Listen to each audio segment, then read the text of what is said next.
Hello guys, आज हम लोग पढ़ने जा रहे हैं कि जावा क्या है। लेकिन वीडियो स्टार्ट होने से पहले गाइस एक रिक्वेस्ट है कि आप लोग चैनल को प्लीज़ सब्सक्राइब कर लें और कमेंट करना ना भूलें, बेल आइकन को भी प्रेस कर लें। Thank you. अभी हम लोग स्टार्ट करते हैं कि जावा क्या है ना। तो देखिए, जावा सबसे पहले एक प्रोग्रामिंग लैंग्वेज है। प्रोग्रामिंग लैंग्वेज क्या होता है कि सपोज़ कीजिए एक कोड मुझे लिखना है, कुछ प्रोग्राम बनाना है, कुछ चीज़ किसी चीज़ को ऑटोमेट करना है, तो उसके लिए प्रोग्रामिंग लैंग्वेज लगता है। तो इस ये जावा प्रोग्रामिंग है कि हम लोग इन डेप्थ में देखते हैं अभी अभी। बट ये एक इंट्रो लेक्चर है, इसमें आपको बस समझ में आया कि जावा का बैकग्राउंड क्या है, कहाँ यूज़फुल होता है, क्यों यूज़फुल होता है। तो चलिए स्टार्ट करते हैं। तो देखिए, जावा क्या है। जावा एक प्रोग्रामिंग लैंग्वेज है, ये तो हमने देख लिया। जावा का फीचर्स क्या है, ये write once and run anywhere architecture पे बेस्ड है। उसको वोरा आर्किटेक्चर बोलते हैं। मीन्स जावा को किसी प्लेटफॉर्म की जरूरत नहीं पड़ती। Java is platform independence and cross platform availabilities. मतलब कि ये एक पर्टिकुलर एनवायरनमेंट पे आके लिमिटेड नहीं है, एक पर्टिकुलर प्लेटफॉर्म पे लिमिटेड नहीं है। जावा हर प्लेटफॉर्म पे चलेगा, चाहे वो एंड्रॉयड हो, आईओएस हो, कुछ भी हो, मैक हो, सब पे चलेगा। कि हिस्ट्री एंड एवोल्यूशन, तो 1995 में जावा का स्टार्ट हुआ था और जेम्स गॉसलिंग ने बनाया था। की फीचर इसका है कि ये प्लेटफॉर्म इंडिपेंडेंस है, सिंपल है, सिक्योर है और बहुत रोबस्ट है। ठीक है। रियल वर्ल्ड एप्लीकेशन में जावा का बहुत ही ज़्यादा क्रेज़ है। जावा मोबाइल से लेके एंटरप्राइज सिस्टम हर जगह डोमिनेट करता है। जावा मोबाइल मतलब मोबाइल तो आप यूज़ करते हैं मोबाइल एप्लीकेशन के लिए, और एंटरप्राइज जैसे banking applications, health care, pharmaceuticals, ये सारी इंडस्ट्रीज़ को इंटरप्राइज सिस्टम्स बोलते हैं। अब जावा डोमिनेट क्यों करता है कि जावा का बहुत सारा इकोसिस्टम है और फ्यूचर रेडी है वो। मींस जावा के लिए देखिए, जावा को क्लाउड सपोर्ट करता है, जावा को बैंकिंग सिस्टम सपोर्ट करती है, जावा के लिए बहुत सारी लाइब्रेरीज़ है, ह्यूज लाइब्रेरी है। और फ्यूचर एस्पेक्ट्स मतलब ये ऑल टाइम डेवलपमेंट होता ही जा रहा है। अभी करंट वर्जन चल रहा है वो जावा 25। तो जावा हर समय अपने आप को अपग्रेड कर रहा है, और जावा बहुत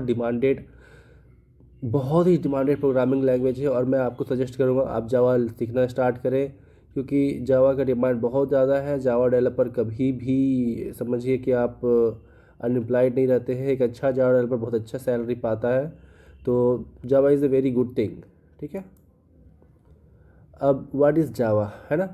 तो a powerful object oriented programming language design to make building application easier, safer and more reliable using points like pointer and operator overloading while maintaining high performance. तो जावा एक पावरफुल प्रोग्रामिंग लैंग्वेज है जो कि बहुत सारे applications को easy and simple और reliable बनाता है। मतलब हम लोग उस पर ट्रस्ट कर सकते हैं। और इसमें कन्फ्यूजिंग टॉपिक्स भी नहीं है, जैसे पॉइंटर जो कि C++ में होता है।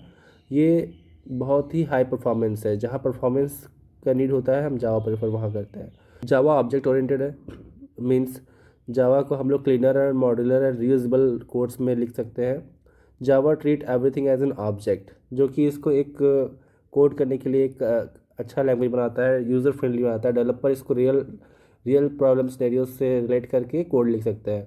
फॉर एग्जांपल, मुझे एक स्टूडेंट के लिए मैनेजमेंट सिस्टम बनाना है, मतलब स्टूडेंट को मैनेज करने के लिए, जैसे उसका रिजल्ट हो गया, उसका अटेंडेंस हो गया, वो तो सारा चीज़ को हम लोग ऑब्जेक्ट्स के रूप में डिस्क्राइब कर सकते हैं। एक स्टूडेंट क्लास होगा, उसमें एज होगा, नाम होगा, उसका रोल नंबर होगा, ये सारा चीज़ हम एज ए फील्ड होगा। तो एक एक ऑब्जेक्ट को हम लोग रियल एक कोड को हम लोग रियल वर्ल्ड एंटिटी से रिलेट करते हैं, तो ये ऑब्जेक्ट ओरिएंटेड होता है।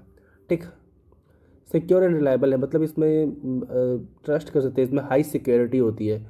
जैसे हो गया आपका, इसको हैक करना थोड़ा डिफ़िकल्ट है, सिक्योरिटी इतनी जल्दी से ब्रेक नहीं कर सकते इसका। इफ़िशियंट होता है, मेमोरी बहुत अच्छे से मैनेज करता है, अननेसेसरी मेमोरी नहीं यूज़ करता है।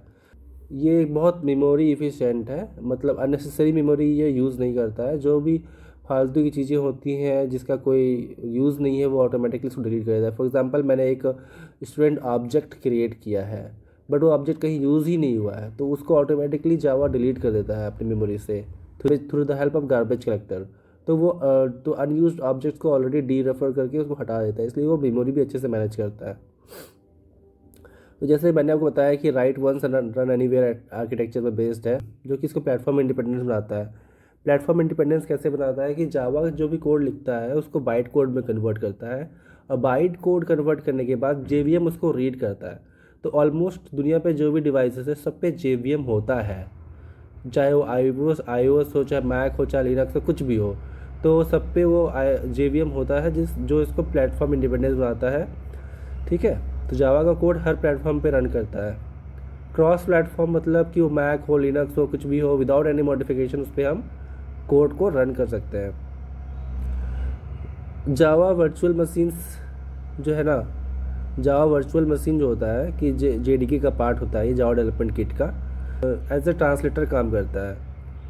तो वो एज ए ट्रांसलेटर काम करता है, जो कि Java virtual machine act as a universal translator across all platform. तो जेवीएम भी होता है सबके मशीन पे, है ना, जैसा कि मैंने आपको बताया कि जेवीएम हर मशीन पे होता है, वो ट्रांसलेटर का काम होता है, जावा कोड को अपने उस मशीन लेवल लैंग्वेज पे कन्वर्ट कर देगा। मान लो लिनक्स है, तो लिनक्स के लिए जो लैंग्वेज चाहिए, लिनक्स को समझाने के लिए जो भी चाहिए, जावा उसको बाइट कोड को कन्वर्ट करेगा और जेवीएम ऑपरेटिंग लेवल सिस्टम तक उसको कम्युनिकेट करने में हेल्प करता है था। तो जैसा मैंने बताया, जावा का जन्म हुआ था 1990 से 1995 के बीच में, और जेम्स गॉसलिंग ने बनाया था सन माइक्रो सिस्टम्स के लिए, और उसका फर्स्ट रिलीज़ था जावा 1.0 जो कि 1995 में हुआ था। और फिर 1995 से लेकर 2010 तक जावा बहुत तेज़ी से बढ़ा है, जिसको इंटरप्राइज एप्लीकेशंस में यूज़ हुआ, वेब एप्लीकेशंस और मोबाइल डेवलपमेंट के लिए बहुत अच्छे से इसको यूज़ किया गया।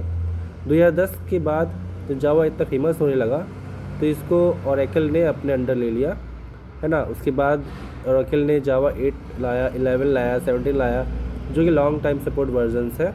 और बताऊँ, जावा 8 बहुत ही फेमस है। जावा 8 हर एक इंटरव्यू में पूछा जाता है जावा 8 के फीचर्स, तो इतना पॉपुलर हुआ कि जावा मतलब कभी इसका डिमांड ख़त्म ही नहीं हुआ। आज इसका कहाँ यूज़ करते हैं, इसको मोबाइल एप्लीकेशन में यूज़ करते हैं, इंटरप्राइज एप्लीकेशन में यूज़ करते हैं, क्लाउड्स में जैसे AWS, एज़्योर, ये सब में यूज़ करते हैं, बिग डेटा सॉल्यूशंस में यूज़ करते हैं। बहुत ही जगह इसका यूज़ होता है, बहुत ही पावरफुल लैंग्वेज है, सबको सीखनी चाहिए, है ना। आज के समय में बहुत ही जितना भी डिवाइसेस है दुनिया में, सब पे ये रन करता है। जावा का फीचर्स क्या है, जावा 100% प्लेटफॉर्म इंडिपेंडेंट है ना, और इसका डिज़ाइन भी सिंपल है, सिक्योर एंड रोबस्ट भी है, और मल्टी थ्रेडिंग को भी सपोर्ट करता है। तो मल्टी थ्रेडिंग क्या है इसको हम लोग देखेंगे, बट अभी हम लोग समझते हैं सिंपल क्यों है। मैंने क्या किया, C++ में जो भी कंफ्यूजिंग टॉपिक्स थे, जैसे पॉइंटर्स हो गया, मल्टीपल इनहेरिटेंस हो गया, ऑपरेटर ओवरलोडिंग हो गया, ये सब सारे को हटा दिया और अपना क्लीनर सिंटैक्स रखा, जो कि ईजी लर्निंग के लिए काम करता है। और मेमोरी मैनेजमेंट में भी जावा ने बहुत काम किया है, और बहुत ही कम एरर्स है जावा में, ऑलमोस्ट ना के बराबर एरर है। सिक्योर एंड रोबस्ट क्या है, इसका जो बाइट कोड को जो मैनेजमेंट करने का सिस्टम है ना, वो बहुत सिक्योर है, क्योंकि जावा कोई भी कोड को डायरेक्टली रन नहीं करता है, पर इसको बाइट कोड में कन्वर्ट करता है, जो कि एक सिक्योर है, और सिर्फ जेवीएम ही इसको रीड कर सकता है।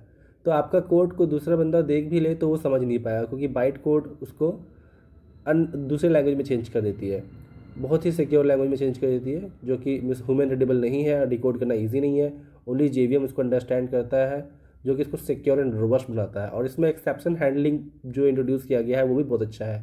मतलब सपोज करो आप कोई कोड रन कर रहे हो, उसके बीच में कोई एरर आ गया, तो वो फेल नहीं होगा, वहाँ पर वो हैंडल्ड हो जाएगा। फॉर एग्जांपल, आप ATM मशीन पे गए पैसा निकालने के लिए, और आपने सपोज करो बैंक का सर्वर डाउन है, आपका पैसा निकला नहीं, लेकिन वही प्रोग्राम रन होते होते एरर खा गया आपका डेबिट कार्ड वहीं अटक गया, तो ये सिचुएशन कैसा लगेगा आपको।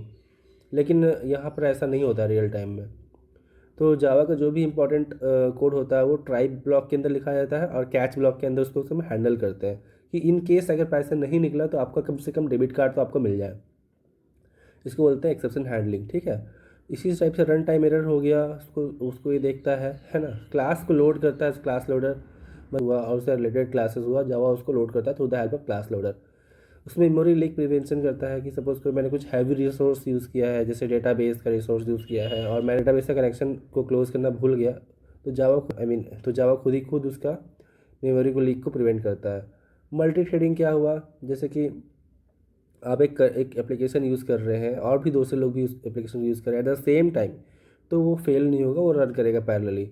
फॉर एग्जांपल, आप यूट्यूब में एक गाना सुन रहे हैं, ठीक है, और भी 100 लोग उसी गाने को सुन रहे हैं उसी इंस्टेंट ऑफ टाइम पे, तो उसको बोलते हैं multi threads, means multiple threads are using the same resource is called multiple threading. तो वहाँ पर ये फेल नहीं होगा, वहाँ भी चलेगा, इसलिए मल्टी थ्रेडिंग है। Multiple users can use the same resource at the same time. तो जैसे चैट एप्लीकेशन हुआ, गेम्स हो गया, हाई परफॉर्मेंस बैकएंड सिस्टम्स हो गया, फॉर एग्जांपल आप भी पेमेंट्स कर रहे हैं, कोई और लोग भी पेमेंट कर रहे हैं एट द सेम टाइम, तो वो फेल नहीं होगा, ठीक है ना। तो इसको बोलते हैं मल्टी थ्रेडिंग। तो हमने जावा की फीचर्स को कंप्लीट किया है, अब आगे बढ़ते हैं।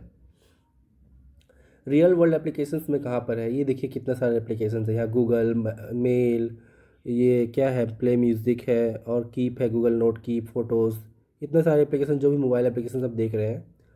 तो मोबाइल एप्लीकेशन डेवलपमेंट में भी जावा बहुत इंपॉर्टेंट रोल करता है, क्योंकि एंड्रॉयड जो है जावा को सपोर्ट करती है।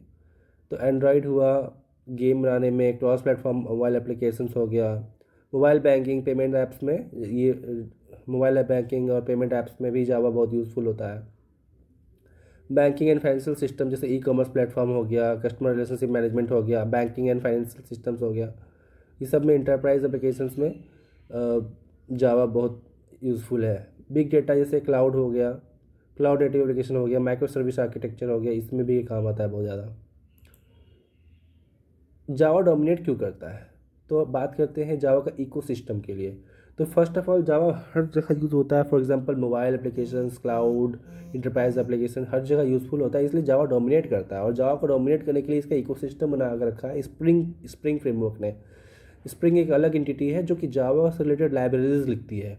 तो सपोज करो मुझे एक पीडीएफ बनाना है जावा में, अगर मैं प्लेन कोड में जावा का पीडीएफ बनाने बैठूंगा तो पता नहीं मुझे कितना ही समय लगेगा। तो ये जो कंपनी है स्प्रिंग फ्रेमवर्क, स्प्रिंग के पास बहुत सारी लाइब्रेरीज होती है, वो उसको हेल्प करती है कि मैं उतना कोड लिखना ना पड़े मुझे। उसने खुद पे पहले ही जार बना के कोड का बंडल बना के रखा है, जिसको हम लोग जार बोलते हैं। हम लोग डायरेक्टली उस जार को यूज़ करके कोड को लिखते हैं, मीन्स वहाँ पे ऑलरेडी बहुत सारा कोड लिखा रहेगा, हमको उसको यूज़ करना है और उसको थोड़ा बहुत मॉडिफाई करके अपने अकॉर्डिंग कन्वर्ट करना है। तो ये स्प्रिंग का बहुत सारे फ्रेमवर्क्स है, for example spring IOC, spring core, spring AI, spring boot, जो कि बहुत फेमस है कि जावा जो कि डेवलपमेंट को ईजी करता है और बहुत कन्वीनियंट बनाता है डेवलपर को कोड करने के लिए। एंड्रॉयड डेवलपमेंट में, बिग डेटा, ये सब में बहुत काम आता है जावा, ठीक है। तो कंप्लीट इकोसिस्टम है। जावा इकोसिस्टम का ओवरव्यू क्या है, अब देखते हैं जावा को इसके बारे में।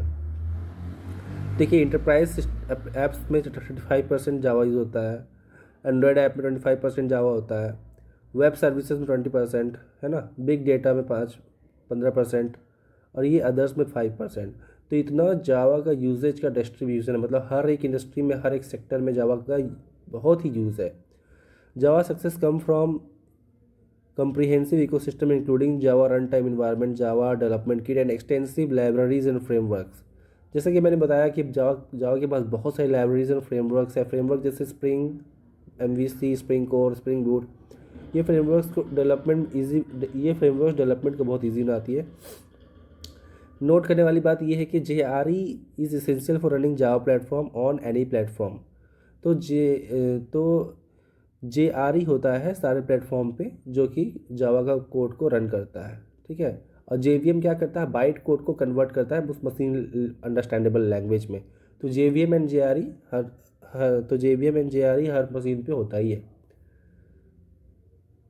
इसके फीचर्स को क्या, जावा ऑल टाइम सबसे ज़्यादा डिमांडेड प्रोग्रामिंग लैंग्वेज रहने वाला है, क्योंकि इसका यूजेज बहुत ही ज़्यादा है। आज अगर आप किसी जॉब पे अप्लाई करने जाओ तो हर इंडस्ट्री जावा को यूज़ कर रही है, सब कोई जावा यूज़ कर रहा है। जावा डेवलपर का बहुत ही ज़्यादा डिमांड है, और 10 में से 9 इंडस्ट्री जावा प्रेफर करती है बैकएंड के लिए। जैसे कि और भी बैकएंड लैंग्वेज जैसे कि सी शार्प, जिसको डॉट नेट बोलते हैं, पाइथन हो गया, और गो हो गया, but Java is still preferable. अब ये स्टिल प्रेफरेबल है क्यों, क्योंकि ऑलरेडी जो जितनी भी एप्लीकेशन बनी हुई हैं, पुरानी एप्लीकेशंस, वो सारा जावा पे बनी है, और वो सारे कस्टमर्स हैप्पी है, वो सारे क्लाइंट्स जावा को प्रेफर करते हैं, क्योंकि उनको ज़्यादा प्रॉब्लम नहीं आता जावा में हर समय। और जावा हर समय उस अपनी गलतियों को सुधारता रहता है, तो कंटिन्यूसली इम्प्रूविंग है। तो इसलिए जावा हाईली प्रेफरेबल है, था और रहेगा, ठीक है। With continuous improvement, strong community support, and Oracle backing, Java continues to evolve and maintain its position as a cornerstone of modern software development. Its combination of simplicity, security, and platform independence make it go to choice for developers and world wide. तो वही चीज़ें जो मैंने बोला आपको कि इसका strong support है, स्ट्रॉन्ग कम्युनिटी है, ऑल टाइम इम्प्रूव कर रहा है और मल्टीपल इंडस्ट्रीज़ को पहले से यूज़ करते आ रही है। तो जो फर्स्ट प्रेफरेंस, तो Java is a first preference all time, और डिमांड भी बहुत ज़्यादा है इसका, तो इसलिए सब कोई जावा ही प्रेफर करते हैं जितनी भी बड़ी कंपनीज होती है। क्योंकि बैकएंड सिस्टम्स जो होता है ना, बहुत ह्यूज सिस्टम्स जो होता है, जैसे बैंकिंग सिस्टम हो गया, हेल्थ केयर सिस्टम हो गया, वहाँ पे बहुत ज़्यादा ट्रैफिक आता है, बहुत बहुत ही ज़्यादा ऑपरेशंस होता है जो कि अदर लैंग्वेजेस इतना सपोर्ट नहीं कर सकता है। अगर कोई सपोर्ट करता है तो उसका उसका स्पीड स्लो है, और कोई सपोर्ट ही नहीं कर पाता, मल्टी थ्रेडिंग नहीं कर पाता, या फिर कंटिन्यूसली उसको इवॉल्व नहीं कर रहा है, कंटिन्यूसली उसमें इम्प्रूवमेंट नहीं ला रहे हैं, जिस कारण से जावा जो है फर्स्ट प्रायोरिटी है। जावा ये सभी फीचर्स को प्रोवाइड करता है, कंटिन्यूसली इवॉल्व हो रहा है जावा, हाईली सिक्योर्ड है, हाईली कन्वीनियंट है, इजी टू कोड है, डेवलपर फ्रेंडली है, ह्यूज सपोर्ट है, ह्यूज लाइब्रेरीज भी अच्छा है, मल्टीपल थ्रेडिंग को सपोर्ट करता है, एक्सेप्शन हैंडलिंग को सपोर्ट करता है। तो इसलिए Java is the first preference to all. इस वीडियो बहुत अच्छी लगी हो तो आप लोग प्लीज़ सपोर्ट करें, लाइक करें, शेयर करें, सब्सक्राइब करें, कमेंट करें और अपने दोस्तों में शेयर करना ना भूलें। Thank you guys.